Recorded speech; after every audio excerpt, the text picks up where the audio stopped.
शांति।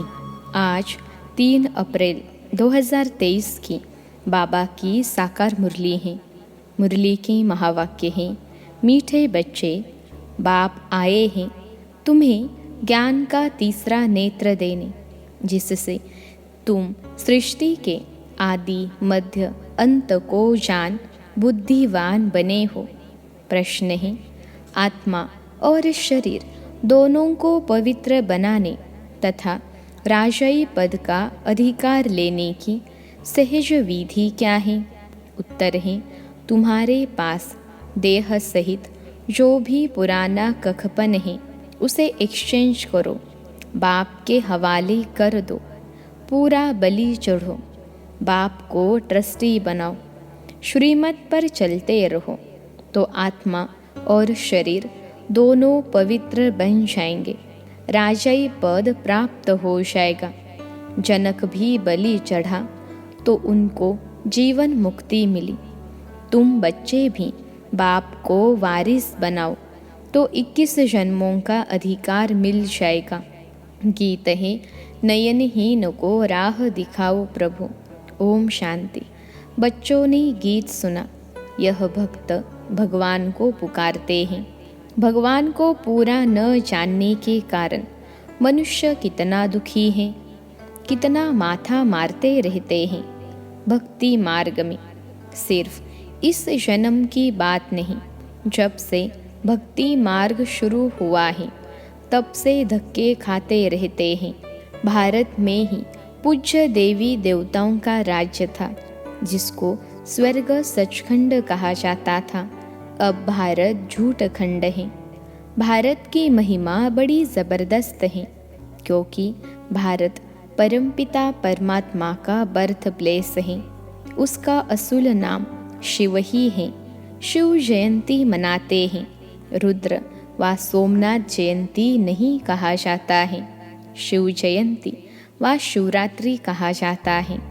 अब सभी नयनहीन बुद्धिहीन हैं, क्योंकि सब में 5 विकार प्रवेश हैं। रावण ने नयनहीन और बुद्धिहीन बनाया है। 1-2 को दुख देते रहते हैं। भारत जब स्वर्ग था तो दुख का नाम नहीं था। स्वर्ग की स्थापना करने वाला है हेवनली गॉड फादर। अभी सब भक्तों का भगवान तो ज़रूर एक होना चाहिए ना। सभी नयनहीन हैं, अर्थात ज्ञान के चक्षु व डिवाइन इंसाइट नहीं है। भगवानुवाच मैं तुमको राजयोग सिखाता हूँ। श्रीमद् भगवद गीता ही मुख्य श्री अर्थात श्रेष्ठ मत से अब तुमको बुद्धिवान बनाया जाता है। दिव्य चक्षु अर्थात ज्ञान का तीसरा नेत्र देते हैं। वास्तव में ज्ञान का तीसरा नेत्र तुम ब्राह्मणों को मिलता है, जिससे तुम बाप को और बाप की रचना के आदि मध्य अंत को जान जाते हो।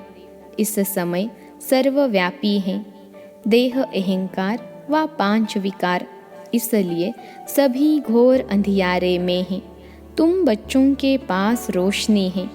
तुम्हारी आत्मा सारे वर्ल्ड की हिस्ट्री ज्योग्राफी को जान गई है। आगे तुम सब अज्ञान में थे। ज्ञान अंजन सद्गुरु दिया, अज्ञान अंधेर विनाश। जो पूज्य थे वही फिर पुजारी बन पड़े हैं। पूज्य है रोशनी में, पुजारी है अंधेरे में। परमात्मा को आपे ही पूज्य, आपे ही पुजारी नहीं कह सकते। वह तो है ही परम पूज्य, सबको पूज्य बनाने वाला।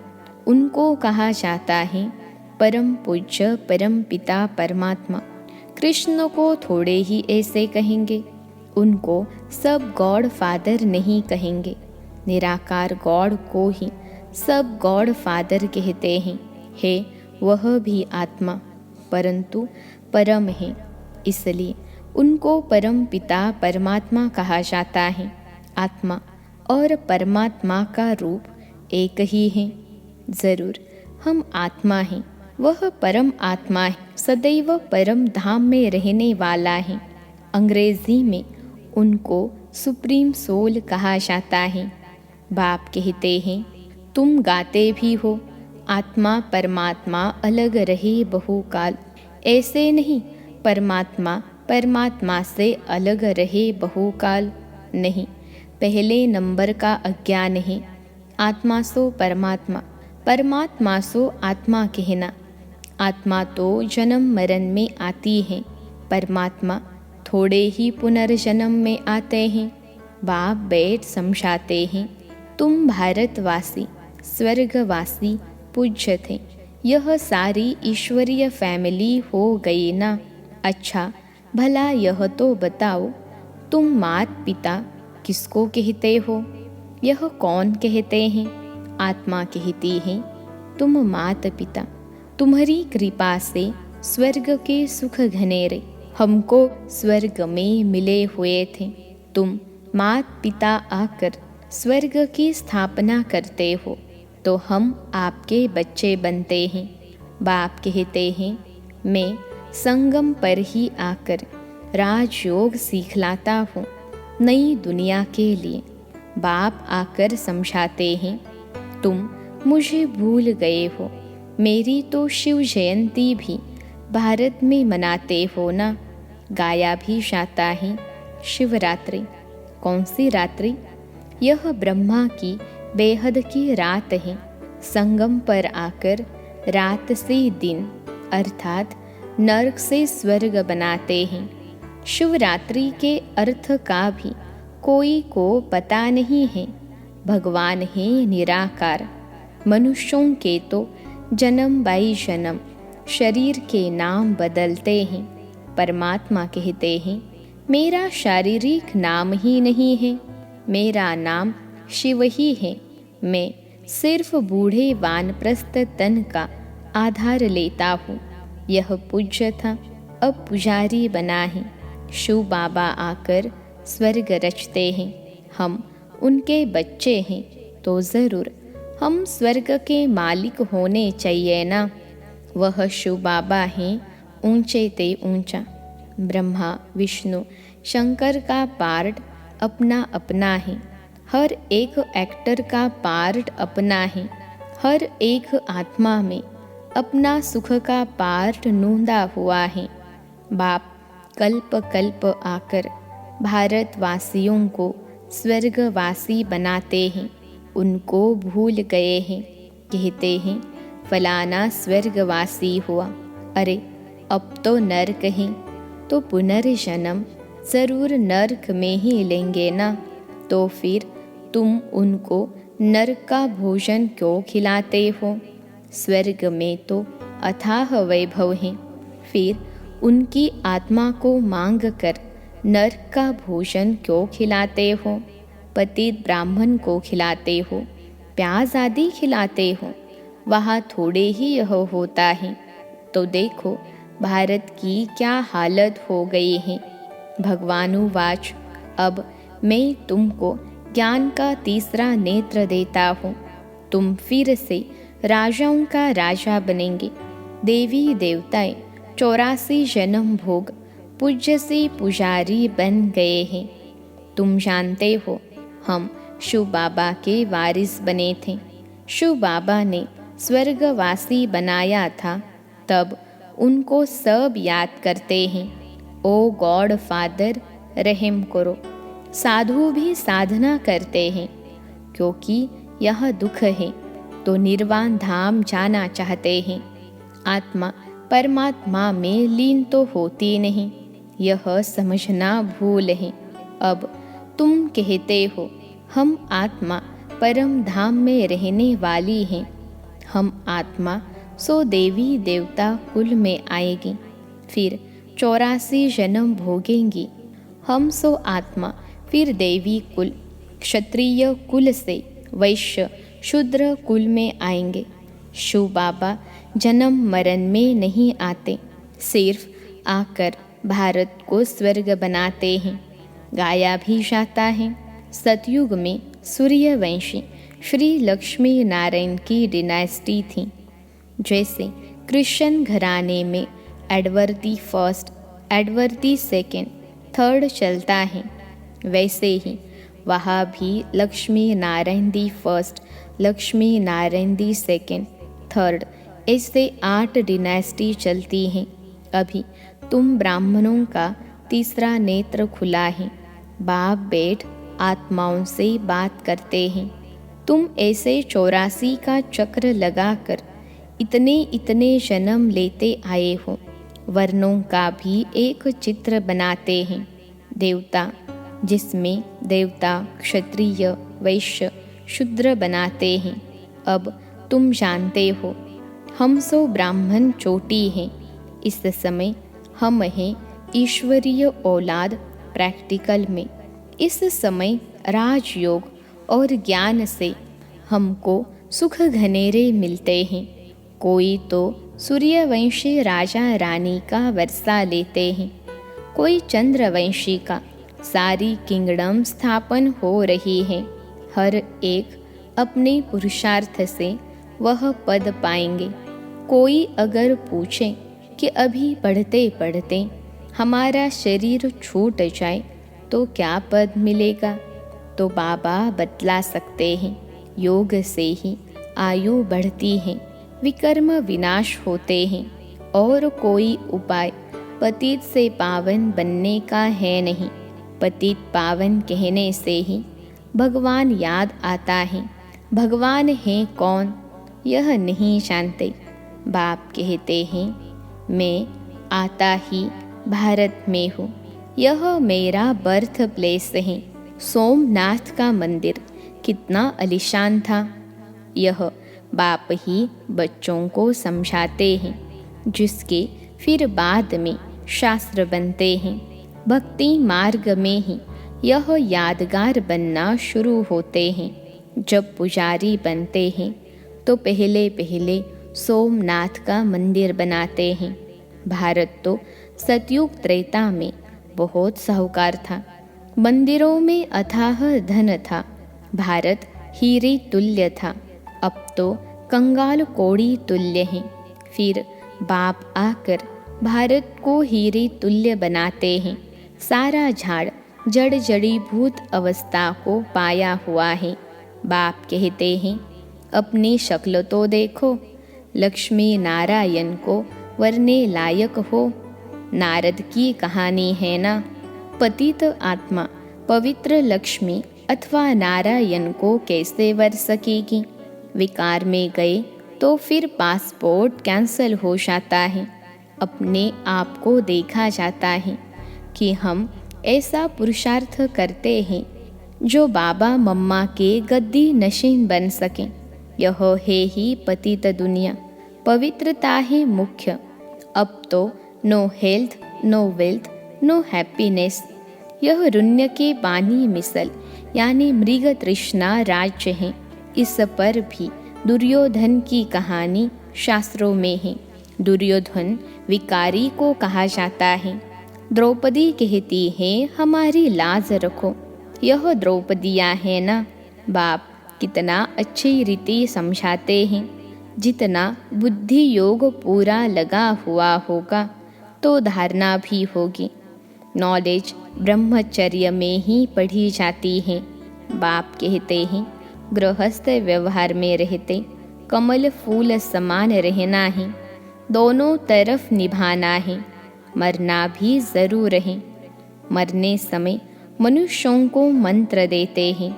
बाप कहते हैं, तुम सब मरने वाले हो। मैं कालों का काल सबको वापिस ले जाने वाला हूँ, तो खुशी होनी चाहिए ना। फिर जो अच्छी रीति पढ़ेंगे वह स्वर्ग के मालिक बनेंगे। नहीं पढ़ेंगे तो प्रजा पद पाएंगे। यहाँ तुम आए हो राज्य पद पाने। यह पढ़ाई है, इसमें अंधश्रद्धा की बात नहीं। यह पढ़ाई है राजाई के लिए। जैसे उस पढ़ाई की एम ऑब्जेक्ट है। बैरिस्टर बनेगा तो योग ज़रूर पढ़ाने वाले टीचर से रखना पड़े। यहाँ तुमको भगवान पढ़ाते हैं तो उनसे योग लगाना है। बाप कहते हैं, मैं परम धाम बहुत दूर दूर से आता हूँ। परम धाम कितना ऊंच है, सूक्ष्म वतन से भी ऊंच है। वहाँ से आने में मुझे 1 सेकंड लगता है। उनसे तीखा और कुछ हो नहीं सकता। सेकंड में जीवन मुक्ति देता हूँ। जनक का मिसाल है ना। अभी तो नर्क पुरानी दुनिया है, नई दुनिया स्वर्ग को कहा जाता है। बाप नर्क का विनाश कराए स्वर्ग की स्थापना कराते हैं। बाकी उनको सर्वव्यापी कहने से क्या मिलेगा? कुछ भी नहीं। बाप तो आकर स्वर्ग का मालिक बनाते हैं। बाकी सभी आत्माएं शांति धाम चली जाएंगी। आत्मा अमर है, उसको पार्ट भी अमर मिला हुआ है। फिर आत्मा छोटी बड़ी कैसे हो सकती? आत्मा है ही स्टार, बड़ी छोटी हो न सके। अब तुम हो God fatherly students. God father knowledgeful blissful हैं, वह तुमको पढ़ा रहे हैं। तुम जानते हो इस पढ़ाई से हम 100 देवी देवता बनेंगे। तुम भारत की सेवा कर रहे हो। पहले पहले तो बाप का बनना है, और जगह हो तो गुरु के पास जाते हैं, उनके बनते हैं, अथवा उसे अपना गुरु बनाते हैं। यहाँ तो है बाप, तो पहले बाप का बच्चा बनना पड़े। बाप बच्चों को अपनी जायदाद देते हैं। बाप कहते हैं, बच्चे तुम एक्सचेंज करो। तुम्हारा कखपन हमारा, हमारा सब कुछ तुम्हारा। देह सहित जो कुछ है वह सब कुछ मेरे को दो। मैं तुम्हारी आत्मा और शरीर दोनों को पवित्र बना दूंगा, और फिर राजाई पद भी दूंगा। तुम्हारे पास जो कुछ है वह बलि चढ़ो, मुझे ट्रस्टी बनाओ, मेरी श्रीमत पर चलो। जनक राज्य भाग्य सहित बलि चढ़ा तो उनको जीवन मुक्ति मिली। बाबा यह सभी कुछ आपका है। बाप कहते हैं, मुझे वारिस बनाओ। मैं 21 जन्म तुमको वारिस बनाता हूँ। सिर्फ मेरी मत पर चलो। भल धंधा करो, विलायत जाओ, कुछ भी करो, सिर्फ मेरी मत पर चलो। खबरदार रहना है, माया घड़ी घड़ी पछाड़ेगी। विकर्मों कोई नहीं करना है। कदम कदम श्रीमत पर चलना है, तो तुम श्रेष्ठ बनेंगे। बाप तो दाता है, सिर्फ तुमको ट्रस्टी बनाते हैं। कहते भी हो यह बच्चे धन आदि सब भगवान का दिया हुआ है। अब भगवान कहते हैं, मुझे दो, मैं एक्सचेंज करता हूँ। मैं प्रतिज्ञा करता हूँ, श्रीमत पर चलने से तुमको ऐसा श्रेष्ठ बनाऊंगा। यह है राजयोग। यह लक्ष्मी नारायण भी इस राजयोग से ऐसे बने हैं। बिड़ला जिसने लक्ष्मी नारायण का मंदिर बनाया है, वह खुद नहीं जानते हैं कि यह लक्ष्मी नारायण इतने धनवान कैसे बने। अब आप समझाते हैं, यहाँ के गरीब वहाँ साहूकार बनेंगे, और साहूकारों का सब मिट्टी में मिल जाएगा। अच्छा, मीठे मीठे सिखिलते बच्चों प्रति माता पिता बाप दादा का याद प्यार और गुड मॉर्निंग। रूहानी बाप की रूहानी बच्चों को नमस्ते। हम रूहानी बच्चों की सिखिलते रूहानी माता पिता बाप दादा को याद प्यार, गुड मॉर्निंग और नमस्ते बाबा नमस्ते। धारणा के लिए मुख्य सार। पहली पॉइंट है, माता पिता के गद्दी नशीन बनने के लिए पवित्रता की धारणा करनी है। दोनों तरफ निभाते हुए पढ़ाई पर पूरा ध्यान देना है। दूसरी पॉइंट है, कोई भी विकर्म नहीं करना है। बहुत खबरदार हो, श्रीमत पर चलते रहना है। ट्रस्टी ज़रूर बनना है। आज का वरदान है, अपने मस्तक बीच सदा बाप की स्मृति इमर्श रखने वाले मस्तक मणि भव। अपने मस्तक बीच सदा बाप की स्मृति इमर्ज रखने वाले मस्तक मणि भव। विश्लेषण है, मस्तक मणि अर्थात जिसके मस्तक में सदा बाप की याद रहे, इसी को ही ऊंची स्टेज कहा जाता है। अपने को सदा ऐसी ऊंची स्टेज पर स्थित रहने वाली श्रेष्ठ आत्मा समझ आगे बढ़ते रहो। जो इस ऊंची स्टेज पर रहते हैं वह नीचे की अनेक प्रकार की बातों को सहज पार कर लेते हैं। समस्याएं नीचे रह जाती हैं और स्वयं ऊपर हो जाते। मस्तक मणि का स्थान ही ऊंचा मस्तक है, इसलिए नीचे नहीं आना, सदा ऊपर रहो। आज का स्लोगन है, बेफिक्र बादशाह की स्थिति का अनुभव करना है तो मेरे को तेरे में परिवर्तन कर दो। बेफिक्र बादशाह की स्थिति का अनुभव करना है तो मेरे को तेरे में परिवर्तन कर दो। अच्छा, ओम शांति।